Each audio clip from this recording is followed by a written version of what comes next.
All right, here's our video for Concerto No. 2, the third movement by Seitz in Book 4, the first piece in Book 4. You notice the pieces are getting longer in this book. You're getting more advanced, and you need to just realize that it'll take a little bit longer to learn some of these pieces than in the previous books. But the key is going to be taking it section by section, working very carefully, lots of repetition, and practicing slowly with a lot of repetition on small bits. So what I'm going to do is start at the beginning of the Seitz concerto, play the first section, and then we'll talk about it. What you see, of course, in the beginning are piano cues. So you come in after the fermata.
So it says grazioso in the music, which means gracefully, and I hope you could tell that I was trying to make that graceful quality with the way I was playing it. And of course, we're in 6/8 time. 1, 2, 3, 4, 5, 6. 1, 2, 3, 4, 5, 6. 1, 2 is the big beat, and then within that are the 1, 2, 3, 4, 5, 6 beats. So all the way through this piece, very important to keep that going in your mind. Now we're going to start at the beginning.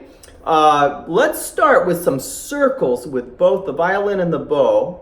Gentle circles, feeling your arm relaxing. This is the sort of feeling we want on these first two notes as we change strings. We're not going to use much bow, especially in the beginning. Well, not at all, even later for these first two notes. But we're going to feel this sweep of the bow on the up bow. So you can set the 2 on the E string, the 3 on the A string, put the bow at the tip, and we'll play up, up. First we can do it with a stop, and you end up right about in the middle, and then that nice sweep that you felt as you were doing the circles. Very important after this to connect again in that rest, so that the next time you move the bow, there's a lot of bite, up, down, okay? So let's try this. Connect. Now I'm going to make sure the 4 is right above, so it's ready to snap after from the grace note to the E. So again, connect, prepare the 4, and you can practice those little bits, take them apart and just isolate them. The next part here starts in the upper half and then pushes to the frog. So that's how we get that crescendo. Decrescendo is starting up here and then push all the way to the frog. Going on, connect.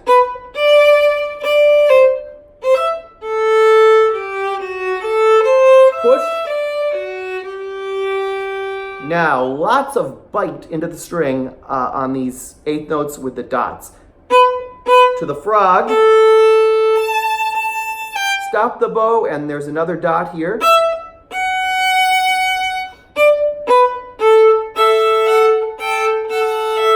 Reaching over. So of course these measures, this is just like what we did in Bourrée. And remember, we don't want to press the bow for the double stops. We want to just have the same relaxed, heavy weight in the hand that you would normally have. You can think lightening it up actually will help. So right about here in the bow, play your A, reach over to E and A, And you can do all stops to begin with.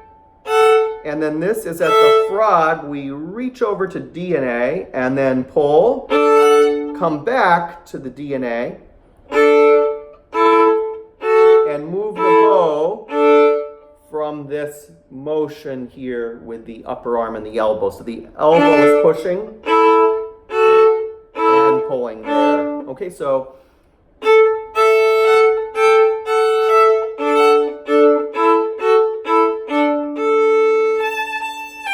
stop the bow and then separate that note.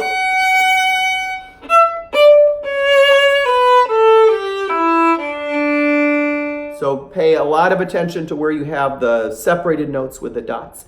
Now, the bow comes up to the tip for this. Up, down, up, down, up, down. And the piano goes bum, bum. And then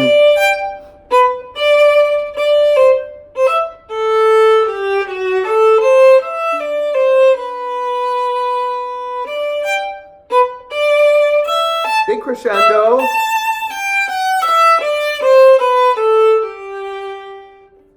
Now we have a piano interlude. The violin will come down here when you're performing this. You don't have to keep the violin up all the way through this. And then we bring the violin back up when it gets near. The piano goes 1, 2, 3, 4, 5, 6, 1, 2, 3, 4. And we come right in. So I want you to really study the piano part here so you know very clearly when to come in. 1, 2, 3, 4, 5, 6. 1, 2, 3, 4, 5, 6.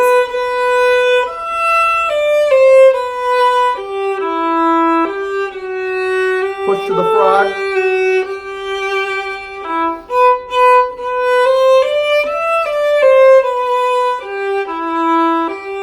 High 3 for D sharp.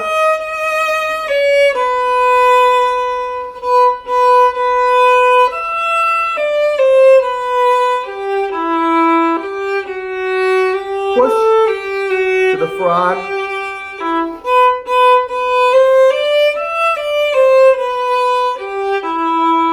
Gradual crescendo.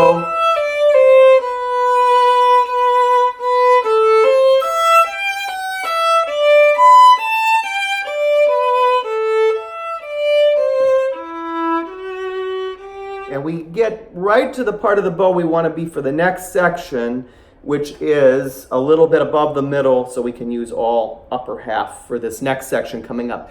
Now, so we talked about how you come in here.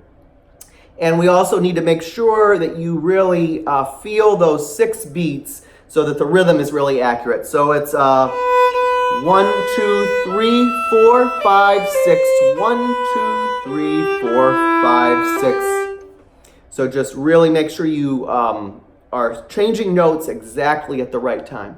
Now let's talk about the part right toward the end of the section where the crescendo begins. I'm beginning the crescendo obviously by slowing the bow down on some of these down bows and then increasing. And in the beginning, as you're learning the notes, you can just learn the notes and not worry about this. But as you get comfortable with the notes, we really want to make sure this crescendo starts happening. So I'm going to start here. Slow bow and then speed up gradually. So what we're trying to do is make sure we don't hear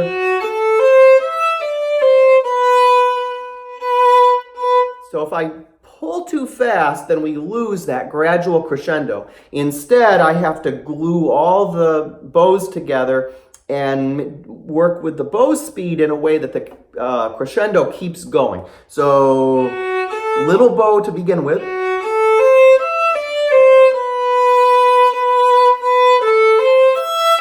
And then full bow.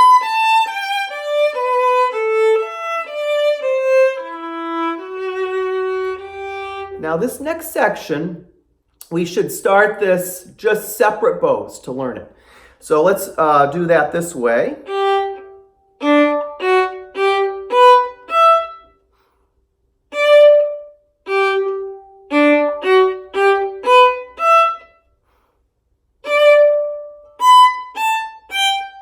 Very quick finger placement.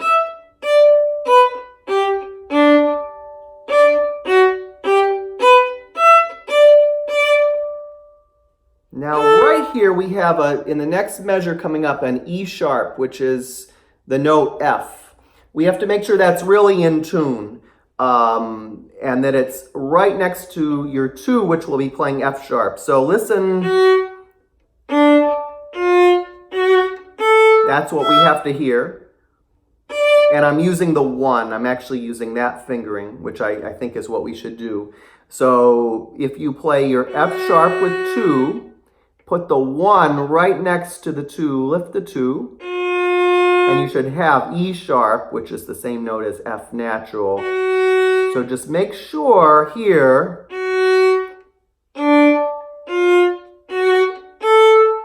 that you're always hearing that correct, and you can prepare it before the 2 lifts in the air, that correct note.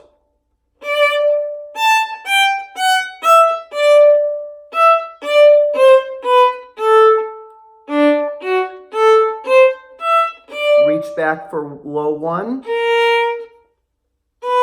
Okay, so first learn it slowly, measure by measure with separate bows. After you've done that, we can do, and remember all of this stays in the upper half, we can do stopped bows.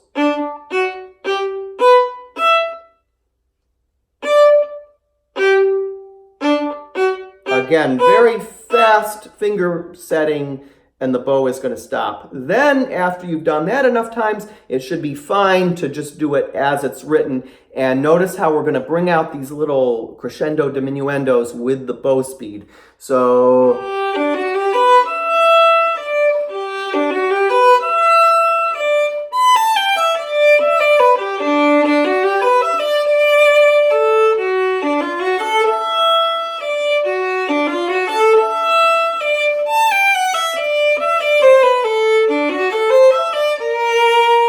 and watch out for the rhythm, that it's really 1, 2, 1, 2, 3, 4, 5, 6. Again, that you're moving exactly on time. So the next 2 lines are just a repeat.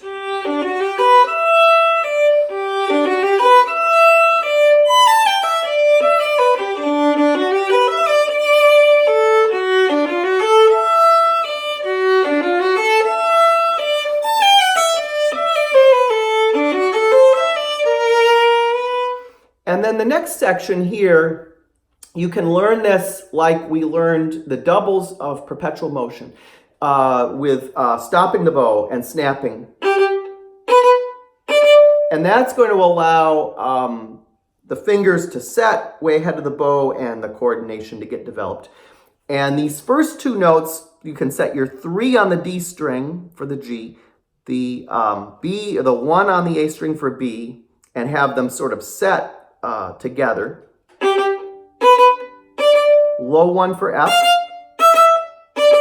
keeping the hand in shape.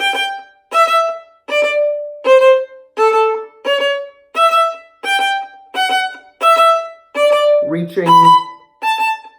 Now, right here, 3 stays down, and we have the same extension we had in Lully, Gavotte. So 4 reaches up to the C.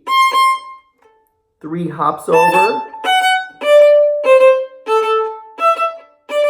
All of this little bow in the middle. 4, 3, 2, 1, 4. And here comes the extension again.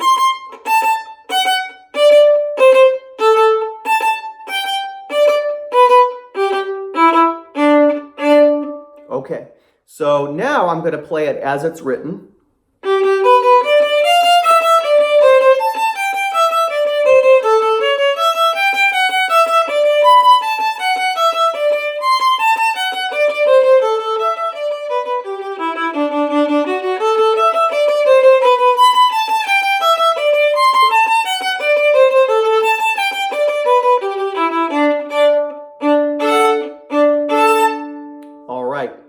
So as I smoothed that out, notice how the elbow is just loose and kind of bouncy. Tucka, tucka, tucka, tucka, tucka, tucka. And as the crescendo comes, I'm just relaxing and using more bow. No pressing at all. You know, just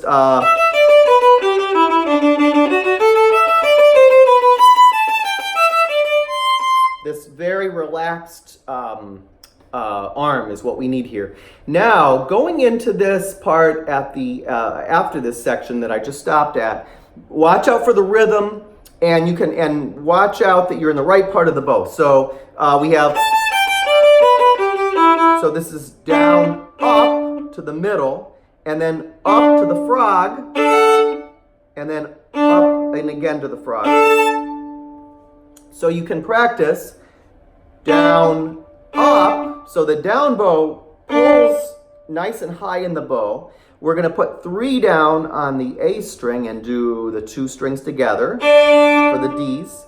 And then here, put your 1 down just like Bourrée. Back to the middle, and then, and of course the elbow is really pushing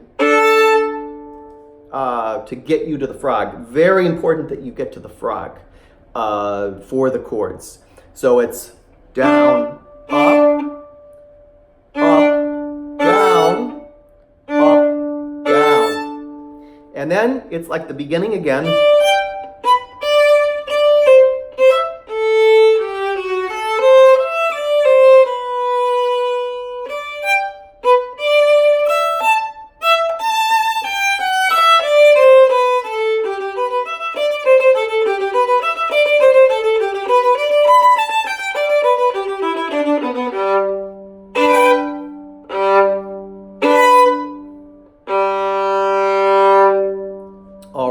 So of course the 16th notes at the end, the same idea. You can do this with the stops. Now let's talk about the chords at the end. What we try to do here is we can first of all deal with what happens over here with the left hand to make sure it's really in tune. So put your 1 on the A string for B and your 2 on the A string for G, and just make sure you're tuning the G, that your 1, first of all, is really in tune, and then that the 2 is matching it. And then put the 4 down for the octave B to B, and they have to completely agree. So if your hand is relaxed, it'll be very easy, I think, to get this in tune if you're taking enough time to set it. If it gets tight, it won't be in tune, so you have to make sure you shake it out. Now, so assuming that's what we have to do for the left hand. We have to just make sure it can quickly get from here to here. For the bow, what we need to do, what we're going to try to do is hit all 3 strings at the same time, which means that we have to have a loose wrist and fingers. We have to start from above, aiming at the A string, and we're just going to practice dropping straight down. So I go straight down with this springy wrist and fingers, and the minute that I hit the string, I pull. So start from above, just drop with complete relaxation, and pull. Start from above, and just drop, and pull. And for the last note, we'll start at the frog, of course, and speed up the bow and come off so the sound keeps going. All right, so I just made it to the end, and the doorbell's ringing for a lesson. So that may be your lesson. So happy practicing and good luck.